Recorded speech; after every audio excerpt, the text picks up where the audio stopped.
Behold the greatest champions of the deathless god, and you will see symbols, pus oozing from unhealed wounds, acrid clouds of toxic gas swirling around them, worm-like creatures with gaping maws hanging from their bodies, and buzzing swarms of plague flies fill the holds of their ships and swarm on the surfaces of desecrated worlds of the Death Guard. Watch as they shatter the enemy's lines of defense, impervious to return fire. Hear their bubbling voices as they sing praises to the Lord of Decay. Breathe deeper and feel the full power of the vapors pumped by power packs that work on flesh. Watch the enemies writhe in agony, coughing and screaming as their bodies bubble and swell. See the ragged throngs of mortals following them with reverent zeal, desperately begging for even a trace of their gifts. Look at how they have subjugated demonic engines that so crave the flesh of mortals and feed on rot and larvae. Look upon the galaxy to see the festering sores in the domains of the corpse on the throne. For today we shall speak of the blessed guardsmen of the Death Guard, the most favoured followers of Grandfather Nurgle. The Death Guard, enjoying the greatest favour of Nurgle the traitor legions, has dedicated themselves to spreading his countless diseases in the real world.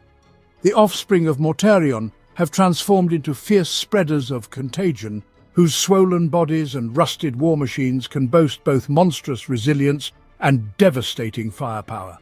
They are the plague, carriers of decay and terror. Their heavy steps herald the doom of hope and the curse awaiting all who stand in their path. Their touch brings decay to everything, be it flesh, metal, or faith. Their very presence brings corruption that consumes worlds. They are the Death Guard, sons of Mortarion, chosen warriors of Nurgle. Fear them and despair. The first sign of an impending attack by the Death Guard is a growing hum that sends shivers down the skin. Then it turns into the roar of a hurricane, as the flapping of countless flies racing over the fetid wasteland of no man's land reaches a crescendo.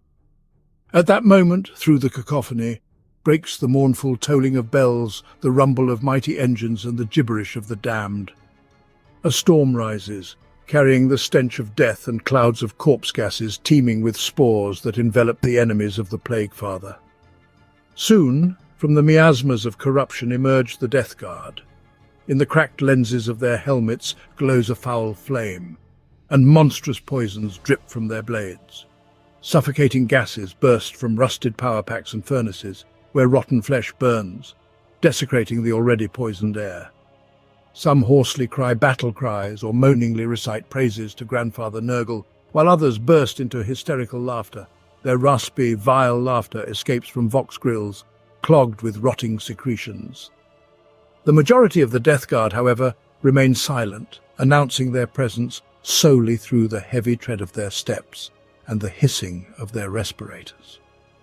Followers of Mortarion are accompanied by slug-like artillery tanks and hovering plague drones of Nurgle. These are demonically infested machines that thirst to exterminate terrified victims. Cultists, covered in boils, extol Nurgle, while the hobbling plague zombies, poxwalkers, groan and grunt. Through the haze, the bloated bodies of the champions of decay can be seen marching with their horned helms held high. Everywhere the Death Guard goes, the ground turns into a deadly morass, and from its black waters, through the already torn fabric of reality, deadened plague-bearers and bloated monsters emerge, growing stronger with every moment. Enemies, in a desperate bid to expel these dreadful harbingers of doom, shoot incessantly, while thousands of boils fester their flesh and poison their minds. But the Death Guard advances through the raging storm of bullets as if unseeing, though such a barrage would leave nothing but burning husks from an entire column of tanks. Then the Space Marines themselves open fire, unleashing lethal volleys one after another, assaulting the enemy fortifications with clumps of filth and a hail of poisoned shards, until nothing remains but sodden corpses. In mere seconds, tanks rust and brave warriors fall powerless, their skin covering with boils from which otherworldly parasites emerge. And amidst this nightmare, the sons of the Death Lord relentlessly push forward, decapitating heads and spilling guts with their blades. Blight grenades detonate with a revolting squelch, spraying poisonous filth, and the piles of bodies grow ever higher, while the Death Guard vomits its bile onto the unworthy. When the unending cycle of destruction finally undermines the enemy's spirit, the few survivors flee. However, the hope for salvation is deceptive, for a single encounter with the Death Guard is more than enough to infect anyone with incurable diseases. Thus, the defeated unwittingly become heralds of doom and despair, carrying various afflictions with them. In this manner, the Death Guard has conquered countless worlds in the name of the Plague God. The greatest strength of the Death Guard is their inhuman endurance and relentlessness. In an offensive, they exhaust the opponent like a draining force, whereas in defense they are as invincible as a disease in its terminal stage. Waves of enemies crash against the rotten fortifications of the Death Guard, but none can break them. Fueled by dark magic, accompanied by malignant demonic machines, and armed with weapons as vile as they are deadly, the warriors of Mortarion take pride in their ability to withstand any enemy's strike, and then ruthlessly destroy them. However, they fear not just blades and bullets. The affectionate grandfather Nurgle has made his beloved grandchildren utterly impervious to viruses, toxins, and poisons from the real world. For them, no combat zone is too harsh, no atmosphere too polluted, and no disease too malignant.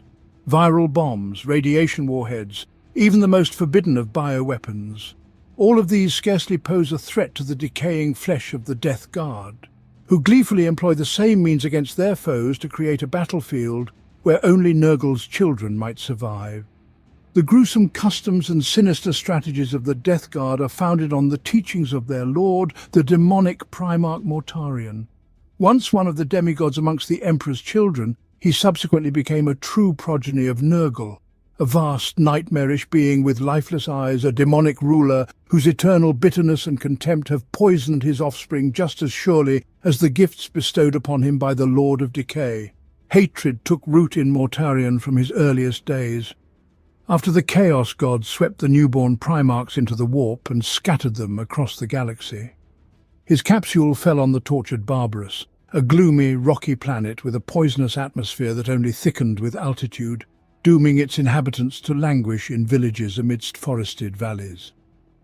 Atop the mountains, however, dwelled their monstrous overlords, Xenos, who had fashioned armies from the humans they captured, transforming them into submissive corpses and heaps of mutated flesh. Alas, the young Mortarion fell into the clutches of the greatest of these tyrants, who made him his adopted son and raised him in a forbidden fortress so high in the mountains as the resilient Primarch could endure.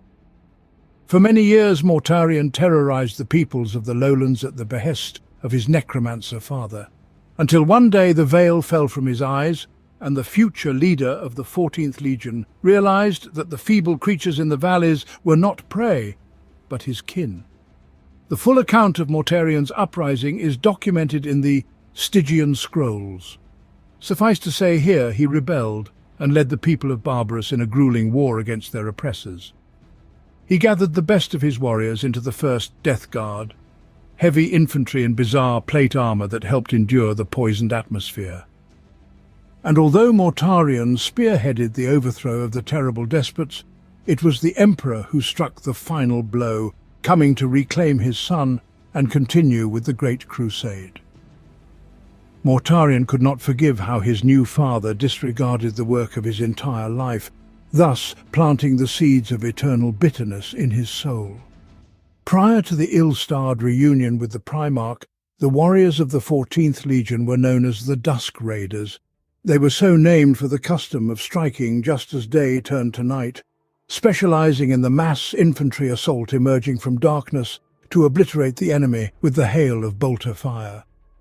The raiders were recruited from the hardy inhabitants of Albia, an empire on terror that had long resisted unification. By the time the unification wars had begun, the warlord clans of old Albia had thrown off the tyranny of the last descendants of the unspeakable king, and did not readily bend their knee to the Emperor, for they refused to have another master. Instead, the Albians confronted the Emperor's regiments of Thunder Warriors with their own battalions of steam-belching proto-dreadnoughts and heavily armoured Ironside soldiers. In battle after battle, the forces of the unification were held at bay, although at a devastating cost to the Albians, who refused to yield despite the imperial onslaught. Impressed by the Albion's martial vigour and indomitable bravery, the Emperor called for a ceasefire and sought to overcome the warlord clans through peaceful negotiations, realizing that to subdue them by force alone would lead to a protracted war of attrition that would not only decimate his own forces, but also leave him with nothing but a Pyrrhic victory. In spite of the opposition from his human advisors and generals, the Emperor pursued peace. It is said that, unarmed and dressed in white and crimson, the Emperor stood before the warlords' parliament and presented his vision of a future where mankind was reunited, and in ascendancy, tyrants overthrown and nightmares vanquished. He offered them glory among the stars and, most crucially, redemption after many centuries of fratricide and bloodshed. Contrary to many expectations, the warlords of Old Albia embraced the Emperor's vision.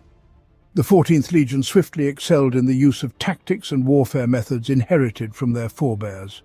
Serving as heavy infantry, the Astartes of the 14th Legion were masters of survival and endurance, and quickly earned a reputation among the other newly formed legions as relentless and disciplined warriors. In defence, they were unyielding and indefatigable, capable of standing firm against the most intense barrages and holding their ground against all attackers to the last man. In offence, they systematically obliterated their targets, crashing upon an enemy in wave after wave of armoured warriors, distinguishing themselves in close-range firefights and bloody wars of attrition. Their grey, undecorated power armour began to carry symbols of rank and decoration, now altered to reflect the armorial imagery of Old Albia, symbolising the Emperor's right hand rather than the bloody hand of Nathan Doom. Known for their resilience and stubbornness, the legionnaires born on Terra were relentless in attack and steadfast in defence. In spirit, they were sombre, loyal and single-minded, and had conquered countless worlds during the Great Crusade before their reunion with their Primarch. On that day, they ceased to be the Dusk Raiders and became the Death Guard. It was then that the 14th Legion took its first steps towards its eventual damnation. Decades of endless battles transformed the Death Guard. Over time, Terra's influence on the Legion became less apparent as the armour and traditions of the Dusk Raiders were altered in favour of the grim military creed of the world of Barbarus. Following the Edict of Nicaea, Mortarion disbanded the Legion's Librarius as he harboured a deep hatred for psychers and sorcerers. His intentions were evident in all aspects of the Legion's restructuring, from the modification of tactical doctrines to the provisioning of equipment, selection of candidates, and the procedures of the Apothecarion. As for the planet Barbarus, rumours circulated that there were proposals to either exterminate its population or relocate them to a cleaner world for the sake of future generations. But Mortarion forbade this. He declared that Barbarus now belonged to his people who had paid for it with their blood over generations. The strongest and youngest sons of this world either fully or partially underwent the process of transformation into the Legiones Astartes, despite the high mortality rate. For them, this was a small price for the right to continue serving their saviour. Despite the legendary resilience of the Death Guard, their combat losses were frighteningly high. When the question of replenishment arose, Barbarus quickly turned into a kind of incubator for new recruits of the Legion, and recruitment from other worlds nearly ceased. Mortarion only occasionally agreed to recruitment from worlds other than Barbarus in cases of excessive losses, since the Legion needed to be battle-ready. However, the planet's wild population was well suited for transformation. Their natural resilience to poisons and toxins was greatly enhanced by the Astartes gene seed. As new space marines from the world of Barbarus arrived, the core from Terra became a minority. The culture and traditions of the Legion changed so much that by the final days of the Great Crusade, tension had increased between the inhabitants of Terra and Barbarus. Resilience was highly honoured in the Legion, and several traditions were also associated with it. This was not just about the ability to go to the end and overcome the hardships and adversities of eternal war, but also resistance to the strongest poisons and toxins. This ability was highly developed among the inhabitants of Barbarus, and the Astartes gene seed only enhanced it. Mortarion often singled out a battle brother to share a ceremonial drink with him. It was said that there was no poison or deadly contagion that the Death Guard could not withstand. From an assortment of bowls, dark liquids were mixed and poured into a pair of richly decorated cups.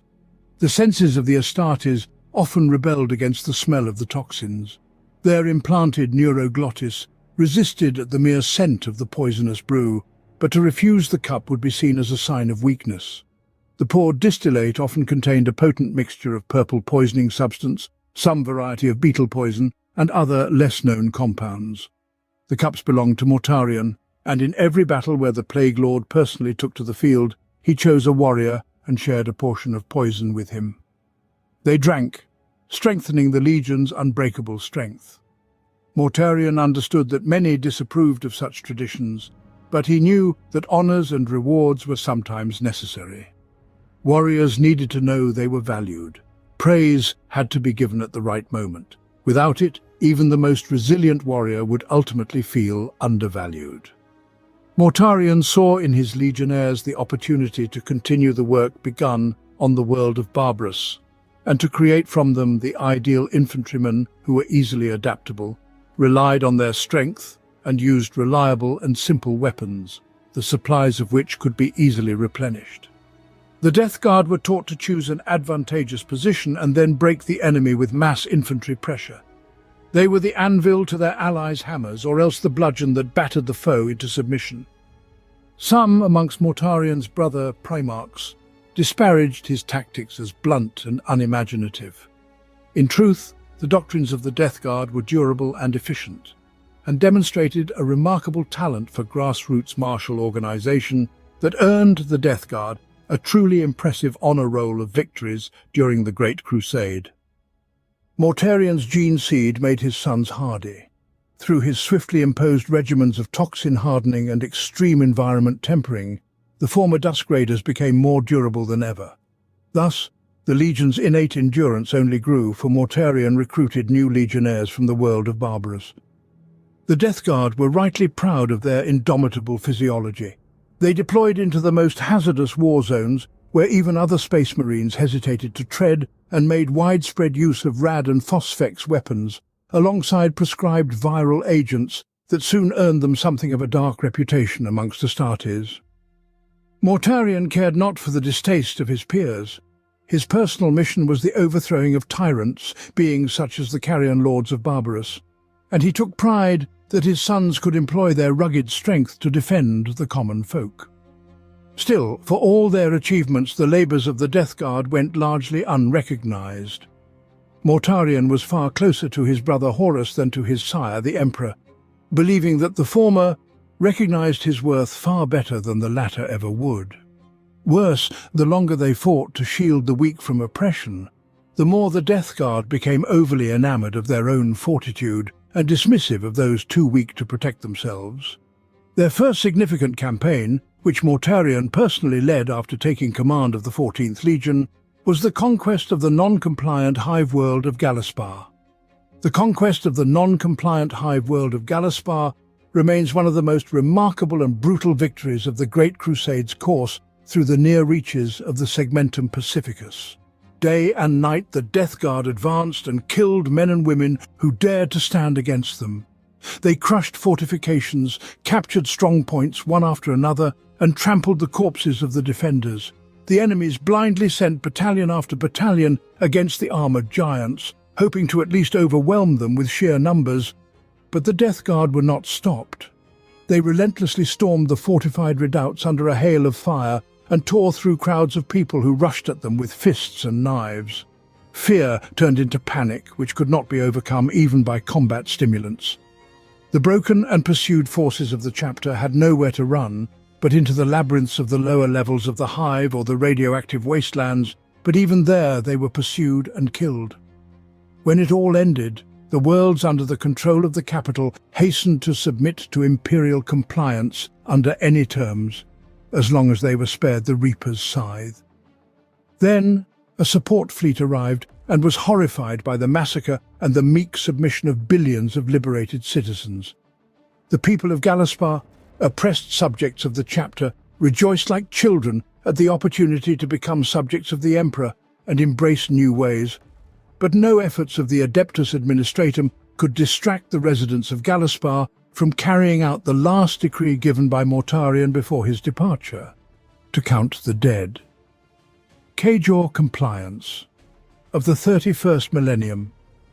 On Kajor during the Great Crusade, the Death Guard Legion encountered a warrior race of humans that had fallen to barbarism. Kajori warlocks conjured lightning from their flesh, set fires with their thoughts, and cracked the very earth with their shouted oaths. Every night, creatures of witchery hunted in the shadows and killed for the joy of killing. No power comes without a price, and with every victory the Death Guard won, they discovered what that truly meant. At the heart of every city they captured, Death Guard warriors found vast structures they came to know as blood fanes. They destroyed every one, and with each one lost, the strength of their Kajori foes waned. In the end, the Death Guard ground down every ragamuffin force sent against them. Surrender was not in the Kajori's blood, and they died to a man, destroyed by a ruling caste of warlocks, who could not bear to relinquish their power. Mortarion would later recount the tale of this campaign during the Council of Nicaea as one example of many why he took a personal stance against the power of psychers in the Legionis Astartes. Crypt prosecution. Of the 31st millennium, the compliance of Crypt was a relatively short campaign conducted during the Great Crusade by both the Death Guard and the Lunar Wolves legions against the Orcs upon the frozen plains of the world of Crypt. Fighting together for more than a week across the frozen surface of the planet, the Legionis Astartes turned the blue ice dark with Xenos blood. Battle Captain Nathaniel Garrow and his 7th Great Company were known to have fought alongside the Lunar Wolves captain Garviel Loken and his 10th Company during this action. Pre-Eixa campaign of the 31st millennium. This was an Imperial compliance campaign that was jointly carried out by the Death Guard and the Emperor's Children legions. During this campaign, Captain Saul Tarvitz of the Emperor's Children earned the amity of Death Guard Battle Captain Nathaniel Garrow, demonstrating that despite the reputation of Fulgrim's Astartes as overconfident peacocks, there were still individuals within the ranks of the Three Legion who embodied the ideals of the Imperium. The two became honor brothers, inscribing a small eagle on each other's vambrace with a knife, a symbol of the battle debt they owed to one another. When they clasped each other's vambraces in a warrior's handshake, the two eagles joined together to form the Imperial Aquila. Battle of Gyros Thravian of the 30th millennium. The Battle of Gyros Thravian was a massive joint Imperial compliance operation conducted by 3 Space Marine legions, the Lunar Wolves, Death Guard and Imperial Fists, against the profoundly formidable Orc war boss Garkul Blackfang. Despite the formidable strength arrayed against the vile Greenskin, it was the Imperial forces who were rapidly nearing defeat. It was then that the Emperor himself, aboard his flagship Bucephalus, came to the aid of his sons. He led personally a contingent of 1,000 Legio Custodes into the heart of the formidable Orc horde. Blackfang was confronted by the Emperor and slain atop his Gargant, while the Custodians proceeded to decimate the rest of the Greenskin horde. The Custodians accounted for the slaughter of the Orcs, annihilating over 100,000 of the savage Xenos, with the loss of only 3 Custodians. Following their momentous victory, the Emperor commemorated the Custodian sacrifice by engraving the names of the 3 fallen Custodians into his own personal power armor. Jorgol Execution, the year 5 of the 31st millennium. The Jorgol campaign was executed during the Great Crusade against a Xenos race of humanoid aliens known as the Jorgol. They possessed a basic humanoid anatomy and also bled dark, crimson-colored blood, similar in hue to that of a human's. However, their brain and central nervous system were located inside their chest cavity. Nearly all Jorgali featured extensive cybernetic physical enhancements to augment their physical forms and enhance their fighting capabilities. First, Captain Callus Typhon offered support to the Primarch, while Commander Ignatius Grulgor breached the drive cluster and seized control of the Cylinder World's motive power center. Battle Captain Nathaniel Garrow, along with an elite cadre from the Sisters of Silence, neutralized the construct's hatcheries. The Adeptus Mechanicus petitioned Mortarion for a few days to plunder the alien craft for its technology. The Primarch refused the request, having been ordered to eradicate the Xenos threat. Nothing was to be left of the aliens. When the heresy split the Imperium into fragments, Mortarion was among the first to side with the War Master. In his name, the Death Guard blazed a bloody trail through the ranks of their former brethren, from Istvan III to Terra itself. Following Horus's order, the Death Guard eliminated those who wished to remain loyal to the Emperor. It is estimated that Mortarion's legion had been reduced by well over 25,000 casualties, counting both the stubborn Terran loyalists betrayed to their deaths in the ash-mantled ruins of Istvan III, and Mortarion's sons of Barbarous, whose lives had been spent to purchase their demise. When news of the War Master's betrayal reached Terra, Primarch Rogel Dawn appealed to the loyalist legions of Space Marines with the goal of punishing the renegades, and a new battle unfolded on Istvan V. There, the Legion deployed almost all of its remaining armoured vehicles. The Death Guard held the defence on the left flank, where the Salamanders advanced. They flooded the trenches with creeping promethium, to which the Death Guard responded with clouds of poisonous gases. Over time, when the ranks of the warriors' supporters began to buckle, Mortarion himself entered the battlefield. He killed with a grim efficiency, without a hint of ferocity or bloodlust, and his warriors fought just as stubbornly, in cold silence. Where Mortarion stood, the attacking waves of loyalists broke against him, as against a rock. The loyalists were defeated, and the flame ignited on Istvan V plunged the entire Imperium into chaos. This war remained in the annals as the Horus Heresy. However, some Primarchs did not learn of the rebellion right away. For instance, Jagatai Khan was quite far away, and when troubling news began to reach him, he didn't know what to do.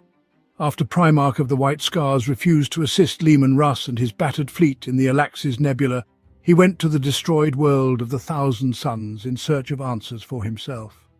There he encountered Mortarion, who tried to persuade his brother to join the War Master's cause. The Warhawk refused, and they clashed. Ultimately, Mortarion retreated, and Jagatai returned to his flagship and ordered a course set for Terra. For the next 4 years, the Death Guard continuously harassed the White Scars fleet, which was trapped far from Terra due to the massive warp storm. Seeing no other choice, the White Scars were forced to begin a hit-and-run guerrilla campaign against the Traitor Legion, forces to slow their advance on the Throne World. The White Scars proceeded to lose nearly 1/5 of their fighting forces over the course of the next few years. After nearly 4 years, the Death Guard, working with the Emperor's children, was slowly being boxed in. However, the White Scars managed to discover a strange navigator in the Catalyst Warp Rift, where there was an artifact, a prototype of the Emperor's own Golden Throne. Stormseer Tagutai Yesugai sacrificed himself so his brothers could escape from their pursuers. Battle of Perditus, the year 8 of the 31st millennium. When the Dark Angels received intelligence from an astropathic message from the nearby Perditus system, they acted accordingly and moved to intercept. Upon arrival, they interrupted the month-long conflict between the 98th Clan Company of the Iron Hands and a large contingent of the Death Guard, led by First Captain Callus Typhon. Both sides had been vying for an ancient sentient device known as the Tuchulka engine. This device was part of a triumvirate of similar sentient machines, which, when combined, could create temporal rifts bridging space and time. Faced with the prospect of confronting the entirety of the much larger fleet of the First Legion, both factions retreated from the planet's surface at the request of the Lion. Wary of the motives of both sides, the Lion ensured the device did not fall into the hands of the Death Guard. The incident at Dwell, in the year 9 of the 31st millennium, saw one of the surviving commanders of the Shattered Legion's cells, Shadrach Medicine, launching a daring assassination attempt on the War Master. With his brother Primarchs, Fulgrim and Mortarion by his side, Horus survived the attempt. But having recognized the true threat, granted Captain Tybalt Mar permission to take any action he deemed necessary to eradicate the so-called Shattered Legions. In the same year, the Death Guard participated in the assault on Molech, site of the secret gates used by the Emperor to gain his power. The planet's air defense batteries were overwhelmed. The presence of 2 Legion fleets in close orbit made them an insurmountable force, and their devastating broadsides transformed entire regions of Molech into glassy deserts. Mount Torga was struck by a mass of bunker penetrators, and not even its numerous point defences could prevent the holdfast of the Ordo Reductor from being engulfed in an inferno. Fires blazed beneath the mountain, fires that would continue burning for another 70 years before finally collapsing the mountain. The cities of Goshen, Imperatum, and the twin fortress cities of Leosta and Luther were bombed, as were the coastal cities of Desqua and Vitha. Vitha nearly collapsed into the ocean as the rock upon which it was founded crumbled under the barrage's weight. A red rain fell upon Canis, with molten iron and micro-debris from the orbiting conflict falling like incendiary bullets. The Death Guard landed on the eastern outskirts of the continent, striking at tank divisions. Then drop pods crashed into the hangars, from which emerged soldiers of the Death Guard. Following that, Mortarion released the resurrected Ignatius Grulgor, whose mere presence obliterated the impassable jungles. Where Ignatius Grulgor advanced, only devastation remained. Behind him, the Death Guard advanced across a distance of 50 kilometers. Consequently, Molech fell before the warriors, and they seized that for which they had come. Thus, the Death Guard carved a bloody path, not only on Molech but across the galaxy to reach Terra. However, en route, they were afflicted by the Destroyer Plague, a terrifying curse. During Horus's final assault on Terra, the fleet of the Death Guard was caught adrift in a stillness amidst an impenetrable warp storm. The fleet helplessly drifted in the Immaterium when the destroyer arrived. The virulent plagues infected the fleet while they drifted aimlessly through the warp, making a mockery of the Death Guard's legendary resistance to toxins and contagions. For never before had they succumbed to the diseases, infections, and poisons that tormented ordinary men. The pestilential atmosphere swept through the entire fleet, churned in the Legionnaires' guts, swelled and stretched their superhuman bodies, transforming them into grotesque monsters pockmarked with pustules. An external force decayed the Space Marines from within and bestowed upon them a vile appearance from the outside. With each passing minute, the condition of the Death Guard worsened. The incredible endurance of the Astartes turned against them, as their bodies refused to die, even while being torn apart by the mortal agonies of a horrifying transformation. The Legionnaires' suffering was unimaginable, but the worst fate befell Mortarion himself. The Primarch, as if finding himself again at the mountain summit of the world barbarous, was dying of poison, devoid of the grace of oblivion and the Emperor's assistance, which had saved him many years ago. It was known to none but Mortarion himself whether, in those terrible hours, he realized the loss of everything he had fought for before, understood that he had brought the curse upon himself and the entire Legion, or abandoned the remnants of loyalty to the Father or humanity. Unable to endure the agony any longer, the Primarch pledged himself and his warriors to the service of the Warp for liberation from the torture. An otherworldly being, as if only waiting for this moment, answered his call. From the hellish abyss of the Empyrean, a great entity known as Nurgle, Lord of Decay, Plague Father, arose with outstretched arms and embraced Mortarion and his Death Guard. Henceforth they belonged to a new master. During his years on the world barbarous, Mortarion began to hate Psychers. The Corpse Masters used their abilities to animate armies of dead puppets, and thus the Primarch carried with him to the stars a distrust of sorcerers. He was the loudest and most insistent in condemning the creation of librariums among the Legion of Astartes. And it was Mortarion's fierce aversion that turned the unfortunate Council of Nicaea from a court into a witch hunt. The Primarch banned the training of librarians in his legion and, nonetheless, could not entirely rid himself of the presence of psychers. Mortarion considered navigators, astropaths, and the like a necessary evil, which he in turn sought to rationalize through his fascination with secret pseudosciences. He could not prevent the recruitment of covert psykers into the ranks of the Death Guard, but he demanded that all such legionnaires suppress their powers under the threat of disgrace and exile. One of the sleeping psykers was Callus Typhon, captain of the First Company and one of Mortarian's most trusted warriors. Typhon embraced the teachings and worship of the chaos gods brought by the warrior lodges with all his heart. In addition, the destroyer plague, having fulfilled its task, immersed itself in the body of Callus Typhon, transforming him into a chosen champion of Nurgle. Was this a mere coincidence, or was it a reward for successful betrayal that brought the long-awaited liberation from Mortarian's senseless edicts? It seemed that, after the monstrous transformation, the Death Guard no longer considered their previous state of any significance, for no one remained sane enough to contemplate this matter. The fleet of the 14th Legion, having burst forth from the warp, bore little resemblance to its former self. The shining armour of the once champions of the Imperium was gone, replaced by nauseatingly green-hued cloaks. The sleek lines of the proud Space Marines' bodies were concealed beneath swollen flesh sacks, marked with ulcers, scabs and weeping sores. Worms writhed in the warriors' incurable wounds, flies swarmed around them in dense clouds. The legionnaires reeked of decay. Even their weapons and war machines mutated, now functioning through the vile sorcery of chaos. They glowed with a sparkly green energy and oozed gangrenous pus. Then came the grand siege of Terra, where the Legion had the honour of being the first to land on the surface of humanity's cradle. And following them were the World Eaters.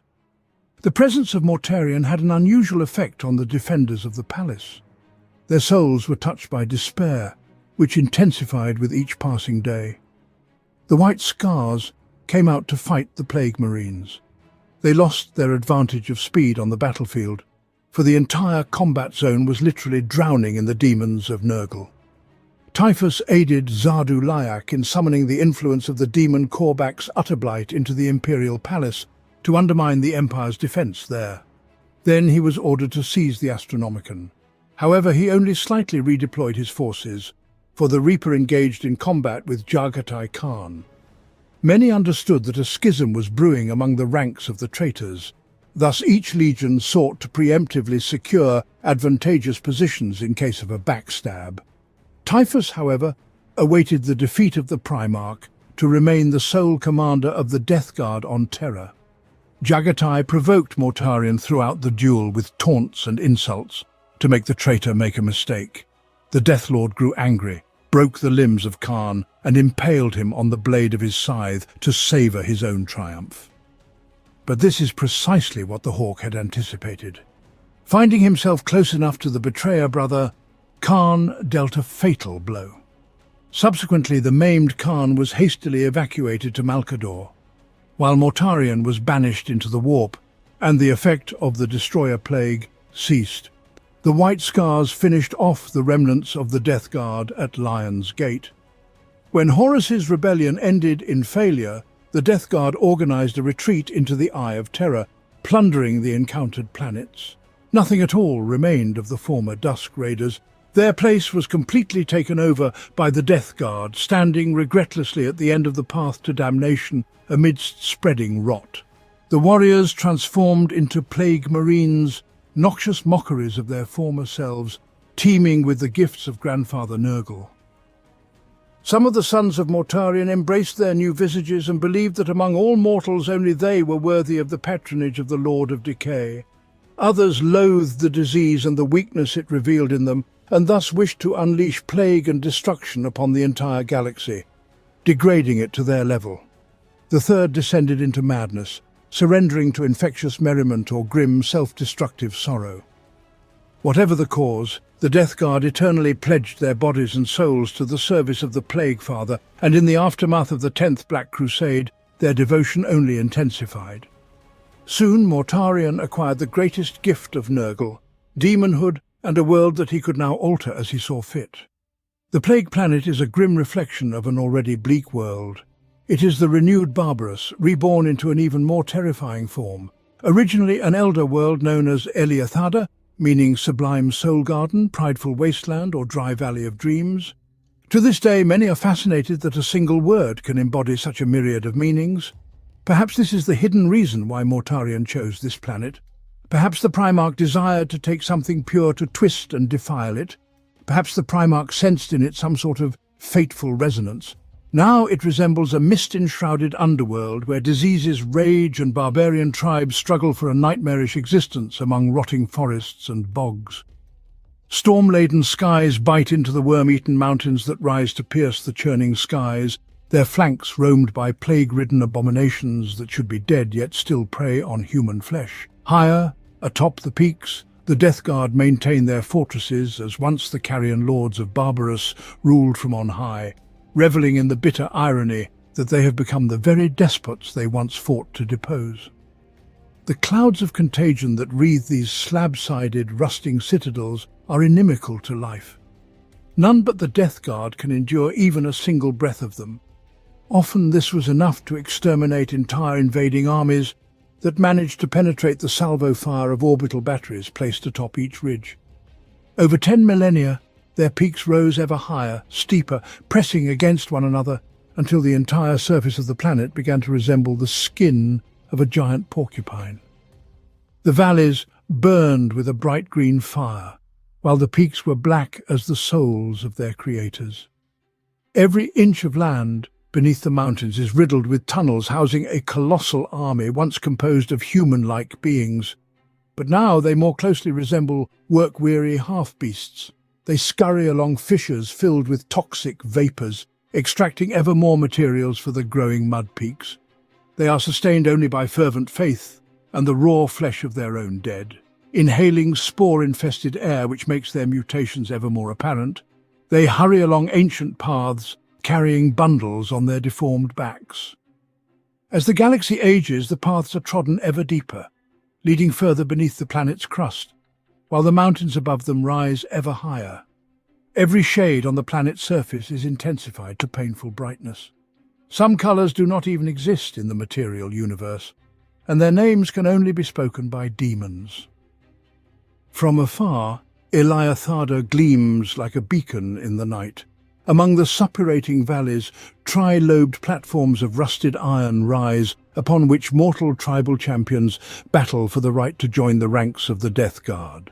Orbiting above are chained rings of biomechanical defense platforms and festering orbital docks, at which the plague fleets feast like flies on a carcass. Shrines to Nurgle, crawling molluscoid fortresses, smog-spewing plague factories, and crackling alchemical shield generators dot the planet's surface. The world's mortal citizens cower in tiny villages, serving their supreme masters of the Death Guard, who reside in mighty fortress citadels far above. The surface of the planet harbours incarnations of nightmares. The greatest of all, though, are the 7 mountaintop keeps of the Death Guard's plague companies, one company ruling over each in their own uniquely revolting fashions. The largest of these, known as the Black Manse, stretches between the 3 highest peaks of the plague planet and serves as Mortarion's personal keep. The dungeons and laboratories of this nightmarish fastness conceal horrors of the very darkest kind. No one speaks of this palace beyond the plague planet. Even amongst the denizens of the Eye, few can tell of it, aside from vague rumours of something colossal and awe-inspiring. The fortress walls rise from depths suffused with a green glow. Hundreds of meters of smooth stone without a single crevice. The palace, resembling a mountain in itself, stretches far beyond practical considerations, more likely a creation of rampant megalomania. Towers entwine one another, reaching upwards, all topped with sharp spires and draped with lanterns. Stone stairways twist along tilting walls. Some lead somewhere, while others end in a fall into a stake-filled trap or a smoking cauldron. Cathedrals dedicated to Nurgle, empty and resonant, rise like abandoned tombs and quietly crumble amidst the scents of incense and the sweet rot of the dead, the dying, and those returning to life anew. Not all of the Death Guard have become accustomed to its size. Rumours circulated that the mansion is ever growing. It is said that Mortarion has invested this mansion with many symbolic nuances. For example, the gates are 7 centimeters higher than the Eternity Gate on Terra, just by 7. And the dome of the palace is slightly higher than the Senatorum Imperialis. The walls are steeper by 7 degrees, and so on. The court of the Death Lord is always teeming with petitioners, envoys, sorcerers and seers. Half-beasts are lined up on the many-kilometre bastions together with packs of demons scattered here and there. Columns of pilgrims, so numerous that they clog half the roads of the continent, continuously pour into the sliding gates. They are ceaselessly preached to by the servants of the god, and the flow of their eloquence is only interrupted by the dull ringing of cracked bells. Pilgrims stare out from beneath their moth-eaten hoods, dreaming only of one of their brothers falling so they might find some sustenance. Above all this, skiffs and artillery barges sail through the air, drawing ink-black streaks of smoke across the hot, aurora-pierced night. Even higher, the cries of lost souls can be heard, otherworldly like the singing of whales ringing in their spectral unfathomability. Within those compounds are hidden other courtyards. In some places, astrologers confer with rotating models of star systems and lift astrolabes up to narrow windows of thick glass. In others, alchemists toil over shelves cluttered with bubbling vessels. In yet others, surgeons slide knives across whetstones, then turn to the trembling figures strapped to tables. Cultists inscribe something upon stone tablets, dipping their quills in the bloody innards of still living victims. Demonologists bind screeching entities within hastily drawn pentagrams.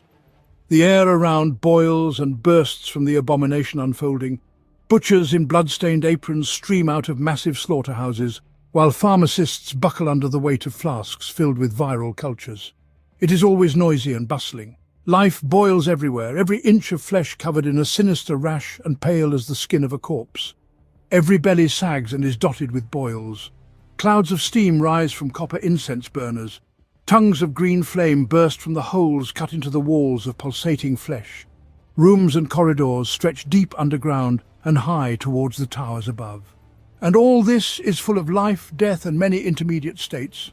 Few venture further, where the noise of the congregation fades and half-ruined arches lead to chasms crossed only by rotting rope bridges.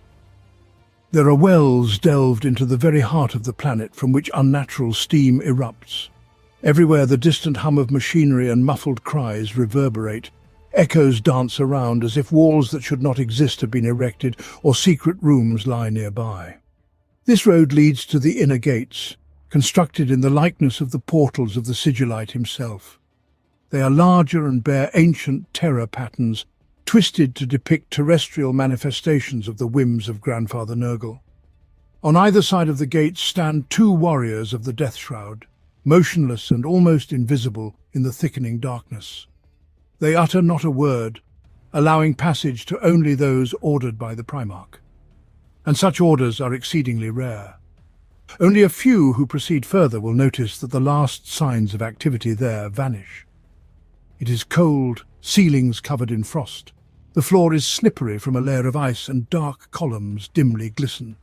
Swarms of flies behave sluggishly. They no longer buzz but barely crawl between shaded crypts.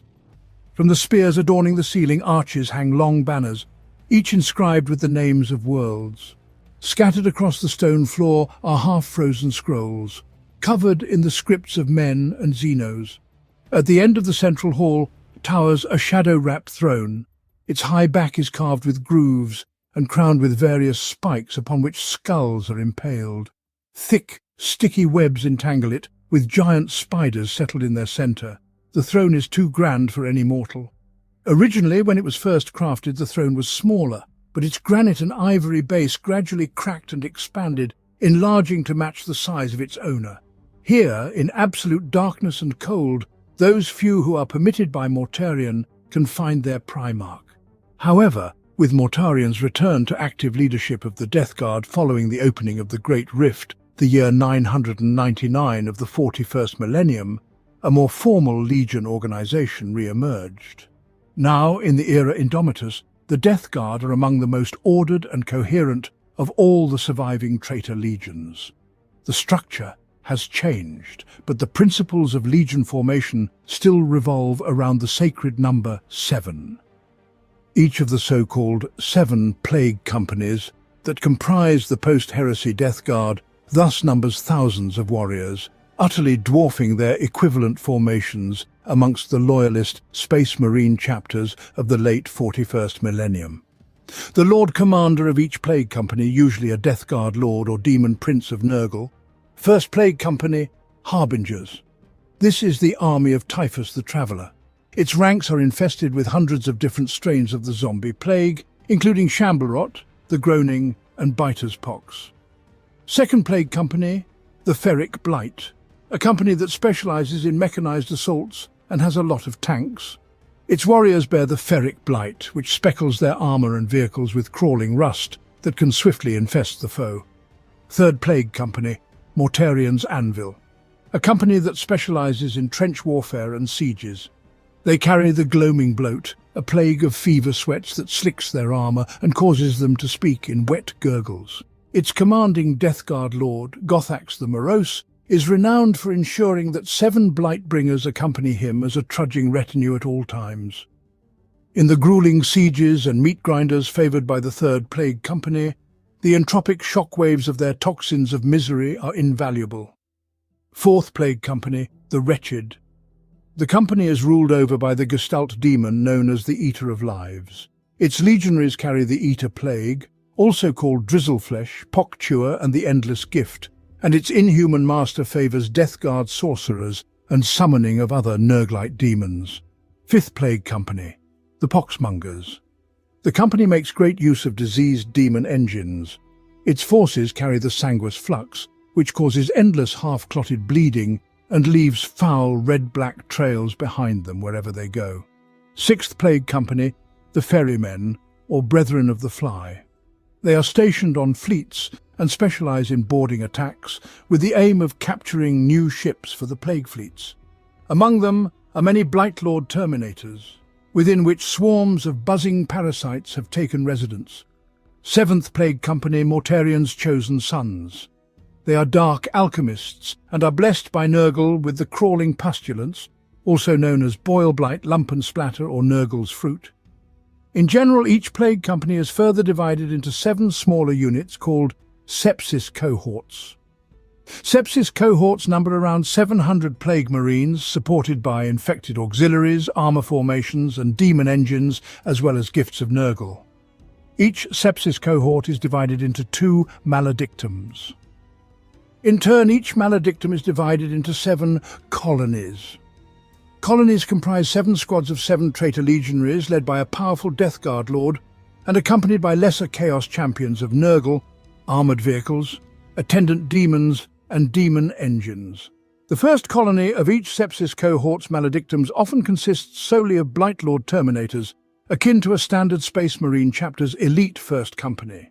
For all its theoretical cohesion, in reality the Death Guard Legion is still fragmented, like most Chaos Space Marine formations across thousands of galactic war zones, often at the whims of Chaos Lords, Chaos Champions and the like.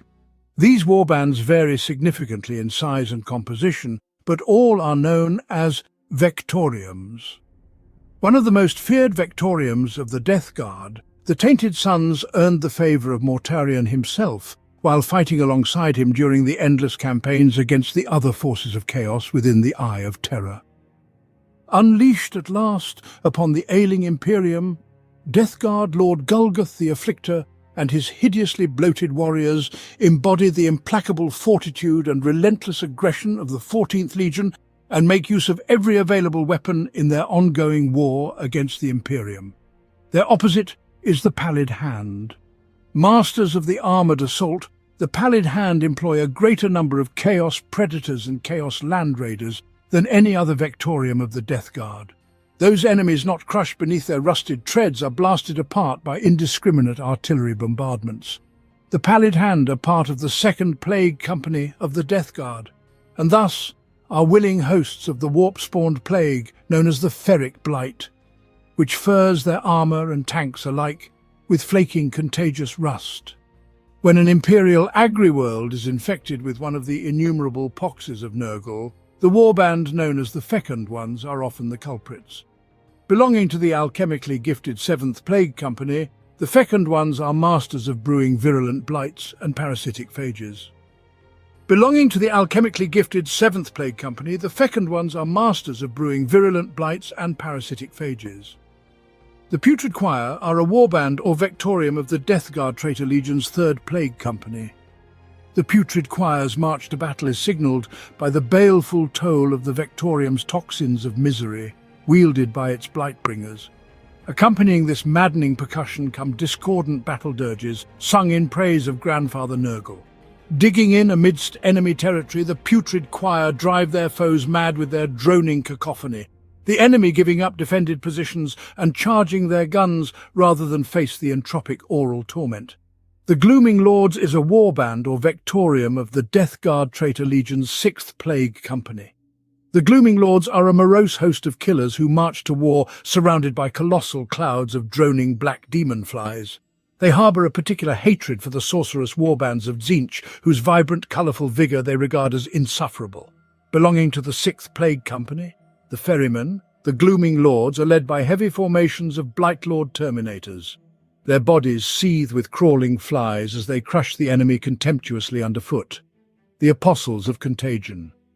They are a vectorium of the 4th Plague Company, favouring viral bombardment and sorcerous saturation before the battle begins. They march from amidst billowing clouds of corrosive spores and infectious vapours, their enemies screaming and putrefying even as they struggle to fight back. As the Apostles chant the praise of Nurgle, packs of demons rise from the organic slurry to join the fight, overrunning the enemy with a tide of bloated bodies. Vectorium Mouldering Claw. They like to advance upon the enemy line as quickly as possible before hacking and bludgeoning them with plague-ridden blades, flails and axes.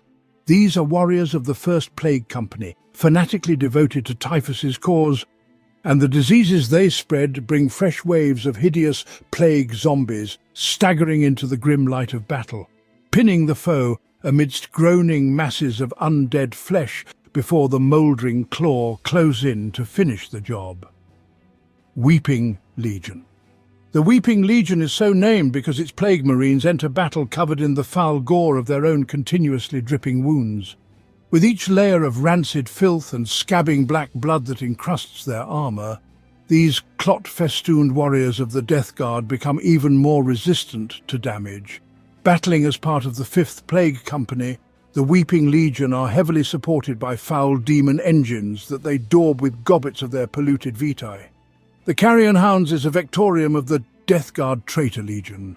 Vast hordes of poxwalkers screen the advance of the Carrion Hounds. The warriors of this vile host harbour a profound affection for their shambling monstrosities, frequently creating macabre collections of infected souls, ranging from defeated Astra Militarum regiments to entire noble lineages. The Heralds of Despair find delight in protracted sieges, adopting an obsessively methodical approach to warfare. Following intense bombardments and the disruption of supply chains, they encase an adversary's force within a fortress, subsequently observing as decay and despair engulf the occupants.